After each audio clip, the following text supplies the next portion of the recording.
পৃথিবীর যে প্রান্ত থেকে এই মুহূর্তে লাইভে যোগ দিচ্ছেন এবং যারা পরবর্তীতে যোগ দিবেন তাদের সকলকে জানাচ্ছি আন্তরিক অভিনন্দন, একরাশ শুভকামনা। শুধু দর্শক, পৃথিবীর যে প্রান্ত থেকে এই মুহূর্তে আমার লাইভে যুক্ত হচ্ছেন আর যারা পরবর্তীতে যুক্ত হবেন তাদের সকলকে জানাচ্ছি আন্তরিক অভিনন্দন। এই মুহূর্তে সাতক্ষীরা জেলার তালা কলারোয়া 1 আসনের সাবেক এমপি, বিএনপির কেন্দ্রীয় প্রকাশনা বিষয়ক সম্পাদক আমাদের হাবিবুল ইসলাম হাবিব ভাই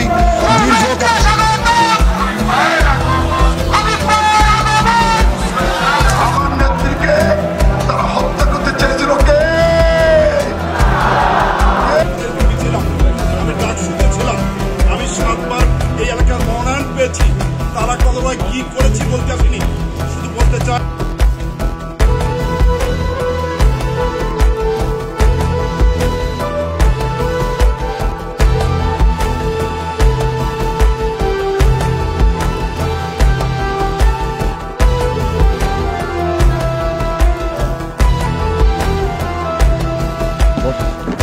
আসসালামু আলাইকুম রহমতুল্লাহ। সুপ্রিয় দর্শক শ্রোতা, পৃথিবীর যে প্রান্ত থেকে এই মুহূর্তে আমার লাইভে সংযুক্ত হচ্ছেন এবং যারা পরবর্তীতে সংযুক্ত হবেন, এই যে দেখুন অবস্থা, আসলে চলার পথে ঈদ আর দুদিন পরে চলার পথে পেয়ে গেছি একজন অনন্য অসাধারণ একজন মানুষ, অসাধারণ একজন ব্যক্তিত্ব।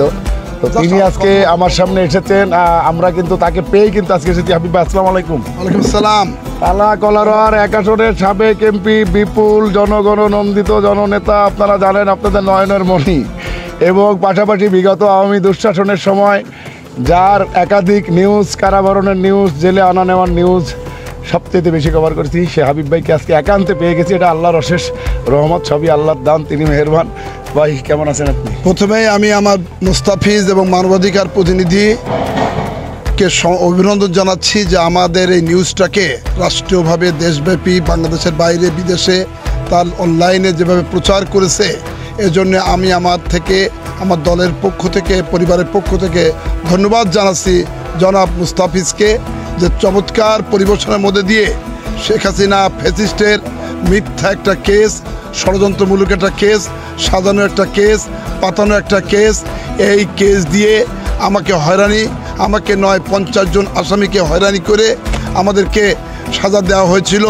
একটা কেসে প্রথমে 10 বছর, পরবর্তীতে আপনারা জানেন 2টা জর্দার কোটো 12 বছর পরে রাস্তার পরে পেয়েছিল, দুইটা বন্দুকের খুসা, সম্ভবত পিস্তলের গুলি, সেই গুলি দিয়ে সাজা দিয়ে একই জজ 30-60 যোগ করে 70 বছর সাজা দেওয়া হয়েছিল।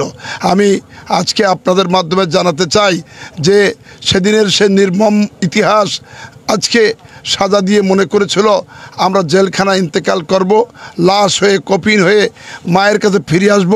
ইতিমধ্যে আমার পাশ থেকে আমার প্রিয় বন্ধু মাহফুজুর রহমান সাবু লাশ হয়ে কফিন হয়ে তার মায়ের কাছে এসেছে, পরিবারের কাছে এসেছে এবং দাফন হয়েছে। জেলগেট থেকে আমাদের আর এক ছোটো ভাই আবু লাকি, সেও ছাত্রদলের সভাপতি ছিল, লাশ হয়ে কফিন হয়ে মায়ের কাছে এসেছে। তার 2টি স্ত্রী আছে, আজকে মানবতার জীবনযাপন করছে। আমার আর এক ভাই একজন শিক্ষক এবং সায়েন্সের শিক্ষক, কয়লা স্কুলের নাম করা সায়েন্সের শিক্ষক, সেই আমাদের সাত্তার মাস্টার, সেও লাশ হয়ে কফিন হয়ে মায়ের কাছে ফিরে এসেছে। আমাদের আরেক ছোট ভাই দিদার, সেও লাশ হয়ে মায়ের কাছে ফিরে এসেছে। আমি 4টা লাশের কথা বললাম। আমরা সবাই এই মিথ্যা সাজানো কেসের মিথ্যা সাক্ষীদের কারণে আমরা 50 জনের মধ্যে প্রায় 20 জন অসুস্থ ছিলাম। আমিও কয়েকবার আহত হয়ে হসপিটালে ভর্তি হয়েছি। আমরা সেন্সলেস অবস্থায় আমরা কারাগার থেকে বাইর করা হয়েছে এবং সেখানে ট্রিটমেন্ট হয়েছে। আল্লাহর হস্তে আজকে বেঁচে আসি, সেটা হলো যে 15 বছর দুঃশাসন দেশনেত্রী খালেদা জিয়া এবং আমাদের প্রাণপ্রিয় নেতা, আগামী দিনের রাষ্ট্রনায়ক তারেক রহমানের নির্দেশে সমগ্র বাংলাদেশের 15 বছর আন্দোলন হয়েছে।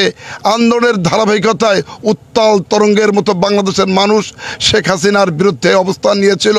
তাতেও শেখ হাসিনা পদদলিত হয়নি।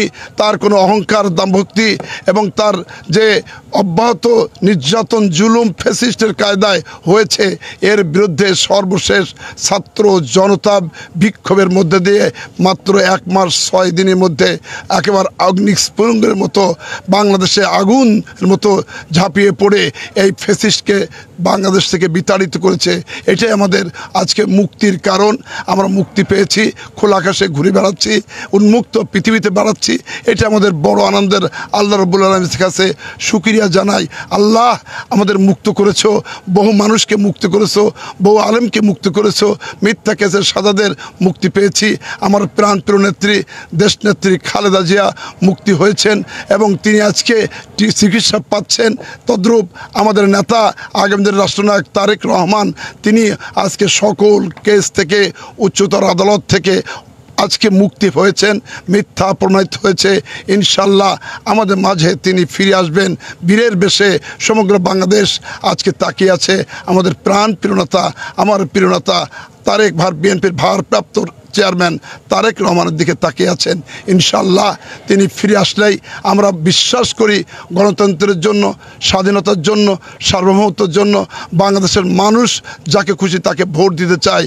ভোটাধিকারের জন্য, মানুষের মৌলিক অধিকার পুনঃপ্রতিষ্ঠার জন্য যে আন্দোলন হয়েছে, সেই আন্দোলনের এক পর্যায়ে অবাধ, সুষ্ঠু, নিরপেক্ষ নির্বাচনের মধ্যে দিয়ে যিনি ক্ষমতায় যাবেন, তিনি বাংলাদেশের এই বৈষম্য রাখবেন না। আজকে মাননীয় পার্টির ভারপ্রাপ্ত চেয়ারম্যান তারেক রহমান 31 দফা দিয়েছেন। সেই দফা দিয়ে বাংলাদেশের প্রথম তো হলো তিনি রাষ্ট্রপতি, প্রধানমন্ত্রীর ভারসাম্য রাখবেন। তারপরে হলো একজন ব্যক্তি দুইবারে বেশি প্রধানমন্ত্রী হতে পারবেন না। একজন ব্যক্তি তিনি বারবার প্রধানমন্ত্রীর সুযোগ থাকবে না, তার এই ফ্যাসিস্টের কায়দায় দেশ পরিচালনা করতে পারবেন না। এমনিভাবে তিনি অবাধ, সুষ্ঠু, নিরপেক্ষ নির্বাচন হবে 31 দফার মধ্যে আছে। বাংলাদেশের গণতন্ত্রের জন্য আছে, বাংলাদেশের মৌলিক অধিকারের জন্য আছে। একটা চমৎকার যে সংস্কার এই বর্তমান আমাদের নেতা দিয়েছেন তারেক রহমান, আমরা স্বাগত জানিয়ে বলতে চাই, এইটাই বাস্তবায়ন হলে বাংলাদেশ চমৎকার দেশ বিনির্মাণ হবে এই প্রত্যাশায় এই কথা বলে ঈদের এই মুহূর্তে আমি সকলকে আমাদের শুভেচ্ছা জানাচ্ছি। তালা কলরওয়া তথা সাতক্ষীরাবাসীকে শুভেচ্ছা, ঈদ শুভেচ্ছা, ঈদ শুভেচ্ছা, ঈদ শুভেচ্ছা, ঈদ মুবারক, ঈদ মুবারক, ঈদ মুবারক। ধন্যবাদ সকলকে। ধন্যবাদ আপনাদের সকলকে। অত্যন্ত জনপ্রিয়, জনগণনন্দিত নেতা। এতক্ষণ ধরে কিন্তু তিনি সাবলীল ভাষায় বলে যাচ্ছিলেন। আসলে ওনাকে যখন জেলে আনা হতো, যখন ভাবি আসতো বা তার মেয়েটা কাঁদতো, ওই সময় কিন্তু আমাদের লাইভ টেলিকাস্ট করতে দিত না ডিজিএফআই বা আপনার ডিএসবি যারা ছিল। আপনারা জানেন যে মোস্তাফিজ অনলাইনে আপনাদের সেই প্রোগ্রামগুলো ওই সময় যে পরিমাণ গালাগালি খেয়েছি, যে একজন মরা মানুষও জীবিত হয়ে যাবে, যে এত পরিমাণ মানে শাটারিং দেওয়া হতো, তারপরেও কিন্তু পিছিয়ে পড়েনি। 3টা বিভাগীয় প্রোগ্রাম আমি, হাবিব ভাইরা তখন জেলে, খালেক মহাদ্দিস সাহেব জেলে, উনি জেলে, আমিও কিন্তু জেলে সে 10 সাল থেকে একাধারে 10টি মামলা। তবে সাংবাদিক হিসেবে খেয়েছি, ওনারা রাজনীতি করতে গিয়ে খেয়েছেন। তবে যে মামলাগুলো খেয়েছেন সেই মামলাগুলো ছিল নিছক মিথ্যা প্রণোদিত বানোয়াট, যেটা আমার বেলাও ছিল। তো আল্লাহ পাক একসময় বিচার করেছেন। 36 জুলাই আসলো, আমাদের সন্তানরা প্রাণ দিল, তাদের সেই ত্যাগ, মহিমা, তিতিক্ষা সব কিছু কিন্তু সঠিক বিচার পেল। এখন লাগবে আমাদের একটা সুস্থ সুন্দর একটা গণতান্ত্রিক সরকার, তবেই আমরা আমাদের সামনের প্রজন্মকে কিছু দিয়ে দিতে পারবো। হাবিব ভাইয়ের জন্য শুভকামনা তার তালা কলরওয়া বাসী সকলের জন্য, পাশাপাশি সাতক্ষীরাবাসীর জন্য মানবাধিকার প্রতিদিনের খুলনা পুরো মোস্তাফিজুর রহমানের ঈদের শুভকামনায় শেষ করছি আজকের লাইভ। আল্লাহ হাফেজ।